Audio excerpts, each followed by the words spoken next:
Hello everyone, welcome to the United Fan Zone. This is Abhishek here, and joining us today is Amrit.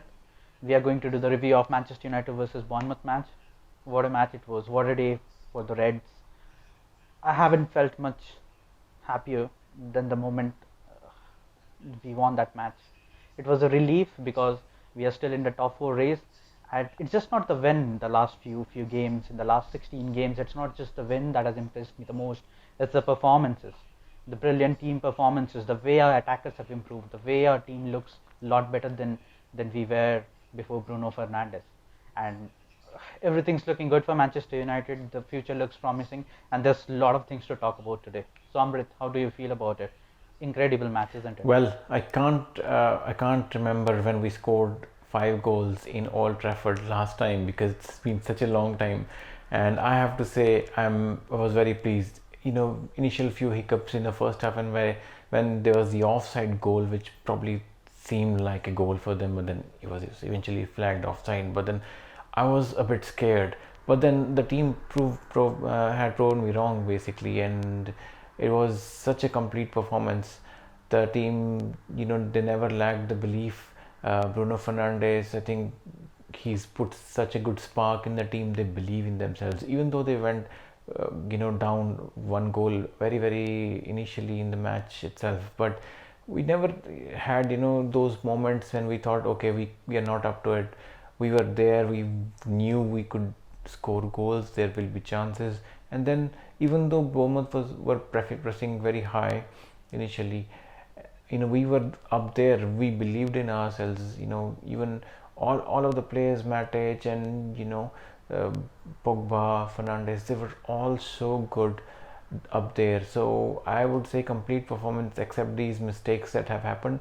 But then I don't think I care too much because there were mistakes in Sir Alex Ferguson's time as well. But what mattered the most is how we cope up with them, and then how we come out and then change those things which happen in the match. So the team playing as a unit, that is what matters to me.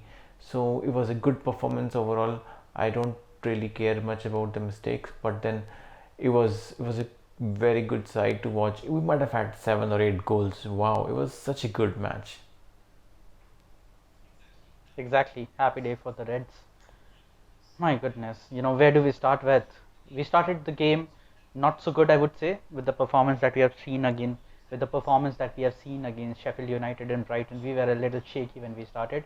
Bournemouth pressed us very high in the pitch, and it was a good Bournemouth performance. I mean, they were pressing us high in the match, and we looked a little vulnerable. And we have looked at the whole season. We had a very good defense. We had a lot of clean sheets in the recent 6 months, I would say, but we look frail. Maybe we need a center back, one center back. But the first goal was, I can't explain the first goal to you because there were just so many mistakes in that first goal. Lindelof going for the ball, heading it, not able to, falls on the ground. One Visaka slips, it came into Stanislav, and then Maguire was nutmegged, and there was just enough space for one ball to fit in between David De Gea and the goal, and he just hit the ball at that place. I would say a little error from David as well, but you cannot do much when you're so close to the goal. He had his post covered, but that was a very good finish, and and and again, us United fans were literally scared because we know that when we are down, 1 goal down, panic sets in, especially at Old Trafford. How did we come out of it, Amrit? It was a good performance after that. Well, yeah, defensively, I think we definitely need a centre back.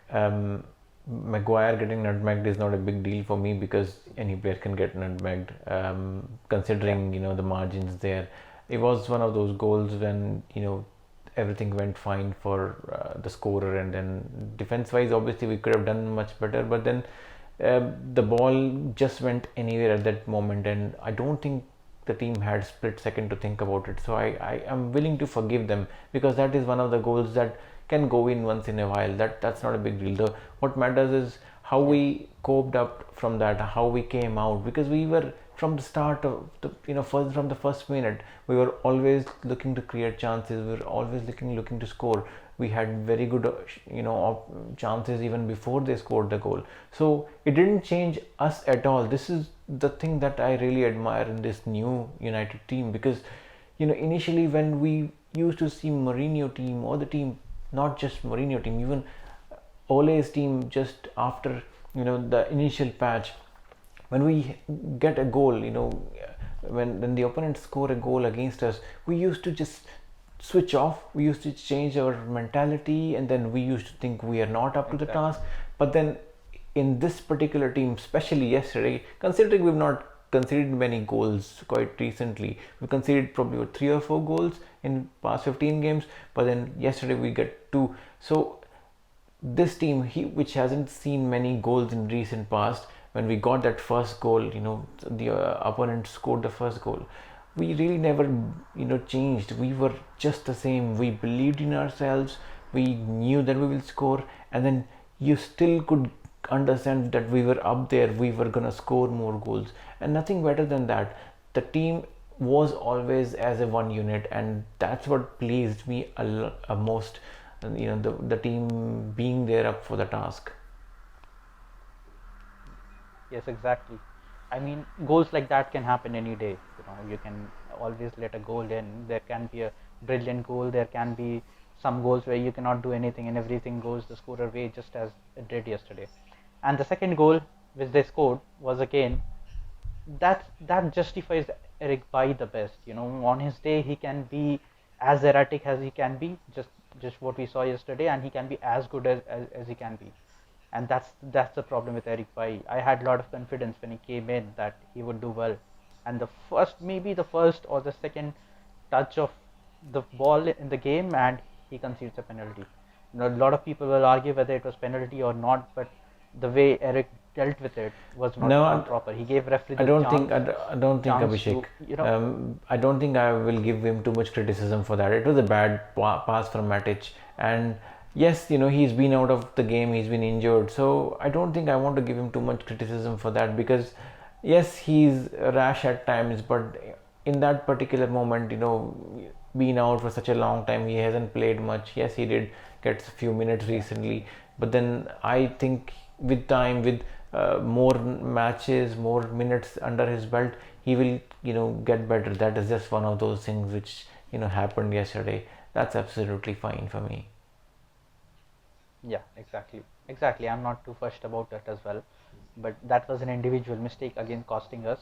So we could have conceded one less, but that's fine. And because of those goals, and yeah, we have talked about frailties, we have talked about the negatives, but there were very few of them, just as we talked. What about the positives going forward, Amrit? Mason Greenwood has been the standout player of the season. 15 goals in all competition. Marcus Rashford and Martial have the best season ever under the United shirt, in their career, and both in 20 goals for the season. When the season started, we all knew that it has to be an exceptional season for you know from Martial and Rashford for United to achieve anything, and that is what they have delivered.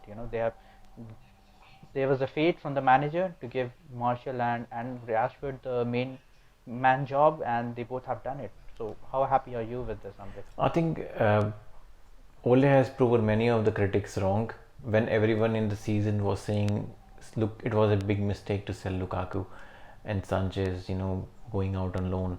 Everyone made fun of him, thinking he doesn't know anything, he's inexperienced. Ole outers were out there, saying we want him out. But then, where are they all now? He's proven Exactly. them wrong, especially after Bruno's come in. We've been getting so many chances, so he knew what he was doing from day one. He knew he never wanted that sort of football, that type of player which Lukaku was, and the team overall was imbalanced because of Sanchez being there. So he knew what he was doing, and I think he's proven all of those guys wrong, and all of those guys are just sat in their bunkers and not saying anything. Look at all those people, look at all those pundits praising Ole. Well, they're not praising him as much because they're saying let's not jump the guns, but then they know that goals will be in the matches where United is there.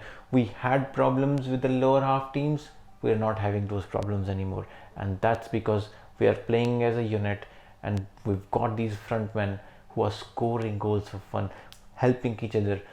I don't see any jealousy there. Martial, who used to be such a person who used to be never happy on the pitch, and now you see all of them, they are so happy. If someone scores, everyone is happy. Never used to be the case earlier, because we had probably one goal in 3 games. So we knew, the players knew back then that we are not going to get goals, and maybe they could get on the score sheet, but now they know they could score at least 5 or 6 goals maximum in one game. So everyone will want to get a piece of cake. So that's where we have done so much better, and credit to Ole for what he's done with this team. He is building something for the future, and I can see it. Exactly. Where are the Ole outers now? You don't find anyone. You know, and Ole outers. People in the stadium always supported Ole 100%. It was only the people in the social media who were hidden under anonymous name and were posting whatever they wanted to. But I think that's gone as well now. They have gone into a bunker, as you said, and maybe they will never come out, and that's what we hope. But what a season! Ole being a striker has improved. I can see him having improved all the attacking players a lot, even midfielders. I would say the attacking players have improved so much. I think Martial's expression, the facial expression that Martial has right now, justifies United mood at the moment, where United are at the moment. There's a guy who is not happy since the last 2 or 3 years, maybe, who has not been playing the kind of football he has, who hasn't had the confidence like he has right now, and I think Ole needs to get all the credit he can. His coaching staff, Michael Carrick, McKenna, and all those people needs to get all the credit they can. But I still think breaking the smaller team was never going to be a strategic thing. It's not like a coach can tell you when you have the ball to do this and do that, because there's 11 players sitting behind the ball. It's individual brilliance that breaks that low block. You cannot ask any people, for example Pereira or Lingard, to do that, because they cannot do that. They cannot see the vision, they cannot play those passes. It was Bruno Fernandes' introduction in the team which has enabled us to do that. It was always going to be a quality player, a gold dust in the team, that was going to unlock those defenses, because Martial was having those runs, Rashford was making those runs, but the ball was never going to their feet.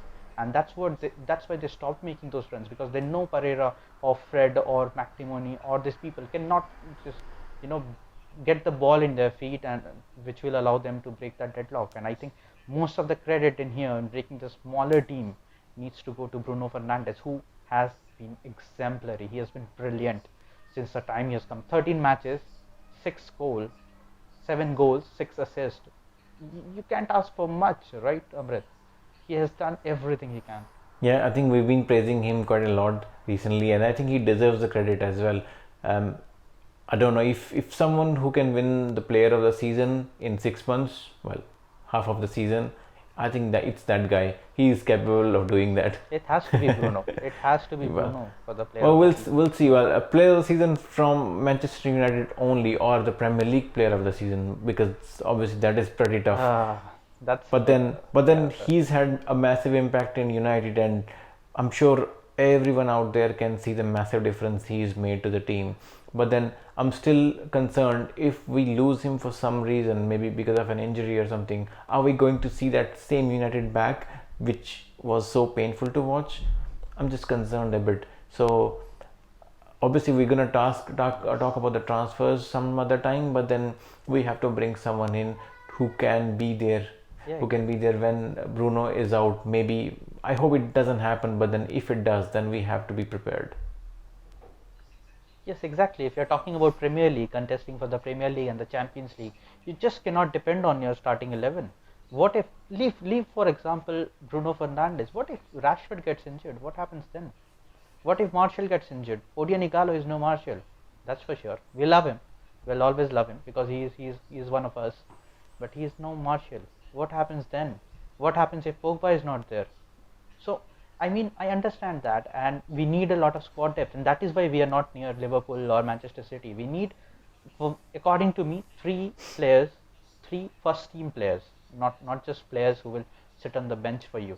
And that's why I think Jack Grealish is very important. He is a complete replacement. If Bruno doesn't play a match and you put in Jack Grealish, he won't look out of shots there, because he's not just the talent, not just the technicalities that he has, I think he has the character, and we need to look for the characters more than the talent, I guess, because talent can get you to some places, but it's see, for example, Bruno Fernandes, just leave his assist and leave his goals. What he brings to a team, he has changed the whole team. The player around him are playing completely different to what we saw before he arrived.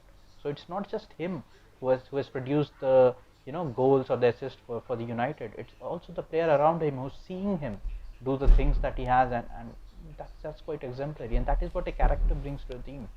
That is what we need. So yes, so Amrit, Mason Greenwood, what do you say about him? He is the hottest talent in whole of Europe. Am I wrong when I say that? Because I don't think I'm wrong. Well, recently the amount of hype that these European players have been getting, like Mbappe and João Felix, they score few goals and then all the people in the media and everyone of the football pundits start saying, "Wow, what a talent!" and then make them the new superstar, the next superstar. What about Greenwood? He's been like an established player this season, and I think he's done so much better than those guys when they were 18. So I've not seen that kind of hype. I mean, yes, he's English, and yes, he has probably, he's not like as what is a marquee player maybe, or someone who shines like in terms of personality or something. But then his performances speak for him, and I have not seen that much hype for him. I think maybe down the line it might happen, but then there is such a big bias between European players and British players. That's what I've observed. He's right up there with Rooney. I think he can surpass or even break some records for an 18-year-old. That's what I see in him. He's mature now. After the lockdown, he's come back with good physicality. He has the energy. He's got that physique now. He's bulked up a bit, and he looks like a complete player. Now, as an 18-year-old, you can't expect anything more from him. Only thing from Ole is he has to manage him well, not overuse him or not, underuse him. So it has to be a perfect balance of both of these things. But at the moment, he looks to be a starter for us in place of Daniel James. And Daniel James is probably 3 years, 4 years older than him. So obviously being two-footed helps as well, because the defenders don't know where he's gonna go. But boy, oh boy, his shot is so strong. I don't think any goalie would want to face his shots, because he hits them with pretty good power, even from acutest of angles in the ground. He's a beast. Exactly. I haven't seen a better finisher than him during the time I have been following this club. He is just something else. You give him the ball, and he will know what needs to be done with it. And that's what Ole said yesterday in the press conference, when he said, "You just give a ball. When the ball comes to Mason, he knows what to do with it. If the only reason he shoots is because he can score, and if he thinks he cannot score from that reason, he is never going to shoot from that." And he has given a lot of good assists. I think his overall game has improved as the season went on.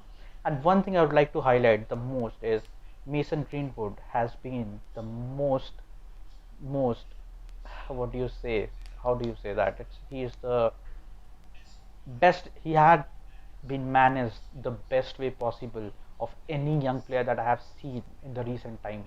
When Mbappe came into Monaco, was talent. He was a talent, and they just put him in the playing 11, because they don't have any choice. They didn't have any players better than him in that position, and they just kept playing him. Similar with Marcus Rashford, he came in because of injuries to multiple players, and then he performed good, and they kept playing him. But Mason Greenwood has been handled so brilliantly. He is the most planned introduction into the first team football. I guess 30 minutes here, then one game rest, then 45 minutes there, and that's what is the best thing. Mason Greenwood is well, they know he is the generational talent, and there's no better person than Ole Gunnar Solskjaer to nurture him, because he has had the same treatment under Sir Alex Ferguson. He has seen four striker being managed by Alex Ferguson during that time when he was there in the club. He has seen Wayne Rooney come in. He has seen Cristiano Ronaldo grow in. So I think he will manage Mason Greenwood the best way possible. And what a talent, man! What a talent! You just love watching him. And the two goals he scored yesterday, where at very important, time in the game, we were 1-0 down and he scored that goal. After the break, we conceded the penalty. We were 3-2, and he scored the goal. So that was the most important times in the matches when we needed a goal desperately, and he comes up with the good. And I haven't been more happier for a player than him, and seriously looking good.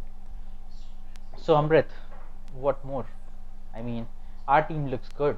So if I say you right now, we are going to compete with Liverpool and Manchester City next season. What do you need in this team? What do Nah. you think we should buy? Which position should we buy so that we challenge them? I'm not talking about winning the Premier League, but we should be challenging them. That's for sure. Because I think we are better than most of the team on in there, except maybe Liverpool and Manchester City.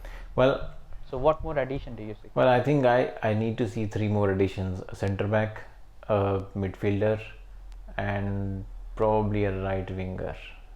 These three world class players, and then we are right up Yes. there challenging for the title. And if that happens in this window, I doubt it, but if that happens, I think we will challenge next season. But if it doesn't, I think not next, but then the season after, I think we are in a great position to challenge for the season after Premiership. Yes, exactly. I feel the same. I think we are going to get Sancho. It's just a formality of how much Manchester United want to pay and how much can Borussia Dortmund agree on.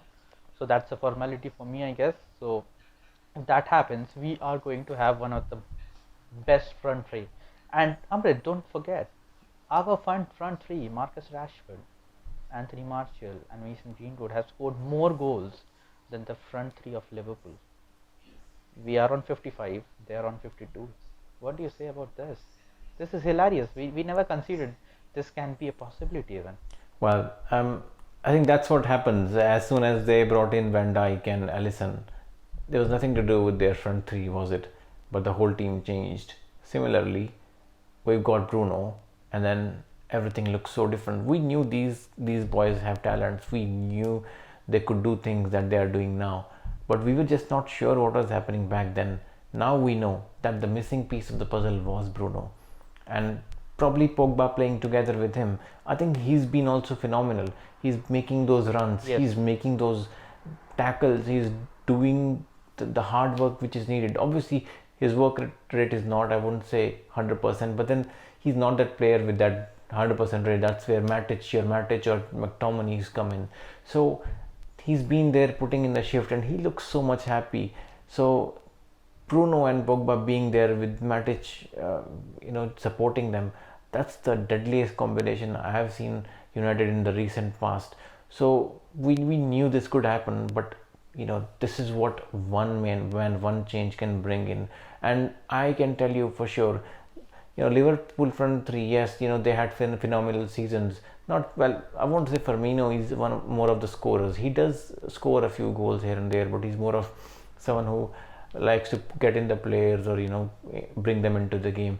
But Mane or Salah, I think they had couple of good seasons, or season before, and when Salah came in, he was a sensation back then. But it's difficult to maintain that much consistency over a few seasons. So we knew it was going to happen, but then we know that our front three, United front three, are young and they're just starting their careers. One of them being 18-year-old, so they've not even reached their peak. They are like far away from that. So that is the factor that I have to realize and understand. When they are at the top of their learning and the curve, what can they do at that time? They might actually be better than so many of the other world footballers, and that's what I would like to see few years down the line. These guys improving and scoring goals for fun, and challenging for the records, golden boot and stuff like that. Obviously we're a long way from that, but there's no harm in dreaming, is it? That's quite scary. That's a scary prospect. Yeah. Yeah. Yep. So Amrit, just one more thing. One more observation from the match was, if you see Pogba's position in the match, he was the further back. It was not Matic who was the deepest position in the midfield, it was Pogba. That was a scary revelation. That when I saw the stats, I was surprised. And that's what Pogba role is now. If you see him, he is doing more of interceptions, more of tackles. He is giving those balls to Bruno Fernandes because he doesn't have to play both of the roles now. Earlier it was Pogba who always used to think, I have to be the creator. I have to do something because there's no one he has to trust. Now you see a more of trust in Pogba because he gives the ball to Bruno. He knows Bruno can create chances. He can be the creative hub. And Pogba is just sitting there, and he's supplying those balls. Bruno created 5 chances in the match yesterday. Can you believe it? United team never created 5 chances before Bruno came into the Manchester United side in any single game in the Premier League this season. And Bruno Fernandes alone created 5 chances yesterday in the match. And Pogba created 3 chances, from that deeper position. And I think Pogba loves playing it deep because he can, control the whole game from that position. He doesn't lose the ball enough nowadays. I think he's been a more disciplined kind of player. He has been a supporting role because Bruno can take that mantle on the creative mantle on, and he is there to provide that passes, those long passes, those through balls, those long balls. And I think he is playing more of a box to box player kind of role, and that is where you can get the best out of Pogba. That is the Pogba that played in the France national team which won the World Cup. So I think we have got a good combination going there. Our front three are literally scary to say the least. Our midfields all of a sudden looks so good. I am not still sure that our second team midfield gives me any hope, because I know Fred has been marvelous for us this season. So has Scott McTominay, but they are not creators. There are players who can play the Matic's position a little better than they can play the Bruno's position. And I think we need a Grealish kind of player, a Kai Havertz kind of player who can play if Bruno needs to, because you cannot play Bruno every match, that's for sure. There will come a time when they would need a rest, and so there in those matches you would need your Grealish, your Havertz to go and fit in and there would be no loss of quality in the team. The similar thing that Sancho will do is he will provide competition. Mason Greenwood and Daniel James can play second fiddle, and that wouldn't be a bad thing to happen. I think we need a centre back with pace, because I think both Lindelof and Maguire lack pace. They are not those, because if you see the Liverpool team, they bought Van Dijk, and what Van Dijk gives you is he can play very high up in the field with knowing that he can compete with any forward with the foot race to go on, put in a tackle and stop the counter attack. I don't get that confidence when I see Lindelof or Maguire, because they both lack little pace. So I think if you get a world class centre back, if you get a right winger, and if you get an attacking replacement for Bruno Fernandes when he would need a rest, or when you can play them together in against low teams, I think we would be done. There are still places up for doubt like left back and all, but I think it can take a lower priority. Amrit, what do you say? Last words from you, and then we are done with the video. Yeah, I think we need to make some signings, definitely. As you said, someone who has got the pace, centre back. I wouldn't be surprised if we sold Jones and got another one. So two of them. One, as I said, world class, and one of those centre backs which can be someone who can be brought up, or could be made better down the line through the time. So two centre backs for me, definitely we need. I think I did hear that Ethan Laird, I'm not sure how to pronounce his name, was promoted to the senior team quite recently. So that is one more youngster coming in to the first team, and probably could be someone like Brandon Williams. And I know Ole trusts in youngsters, so he can be one of those guys who can probably play centre back, left back, right back, any of those positions. So no, the future looks bright. We get the signings, the proper players that Ole needs to fit into this puzzle after Bruno, and then make this particular team his own team. And then we can definitely challenge Klopp's, Guardiola's, or Mourinho's, or anyone in the world, even the European managers. We will be up there. So people who underestimated Ole will surely now realize what a good manager he can be, even though he hasn't had like top flight football before this. But then it's just a matter of time. He has that mindset, he's got the knowledge of the football, and then if he's got the right resources and the right players, he will make such a good team that will scare the opponents all the way, the whole 365 days a year. So I've got that trust, and I'm pretty sure that we can do so much better going forward. But the only thing now is, can we finish in top four? What do you think, Abhishek? Exactly. If you ask today around the footballing world, any person in the footballing world, they wouldn't want to bet against Manchester United, because I think, more than the quality at times, it's also about the confidence. The games that we have been not losing since God knows how long, and that brings confidence into the team. When you see a team come into the pitch, Manchester United, they go and do their business without flustering. It's been such a good time to be a Manchester United fan. Everything's going right. The defense was looking good, like you cannot just breach it. Now the attacking players are producing performance like this, where we know we can score 3, 4, 5 if needed against any team, and everything's going in the right direction. We were never bad against the top six. It was this little, the low place teams that were a hurdle to us, and now we are breaking them so easily. It's been so good, and there's no way we are not finishing until top four. I hope we don't bottle it from here. I seriously hope. And with the fixture list, we will discuss that. We'll have another video where we will discuss the fixtures of the teams in and around us and our fixture, and that looks very kind to us. And it's there's nothing called kind in league. You have to play every team, and we have played. So the difficult fixtures are there for the other teams. We just need to make sure we are not complacent, and we need to keep doing the job, because I think each fixtures from here on is a winnable one. We can really finish in that third position. I was pretty sure before the lockdown. I'm pretty sure now even more, seeing how Leicester are performing. So yes, I'm very confident. Amrit, I guess you are too. Yeah. I am definitely, yes. We will finish in top four. Exactly. So yeah, that's it from us. We'll meet some another time. Till then, keep liking the channel, subscribe to the channel, follow us on Twitter, and that's it from us. Signing off. Thanks, Amrit.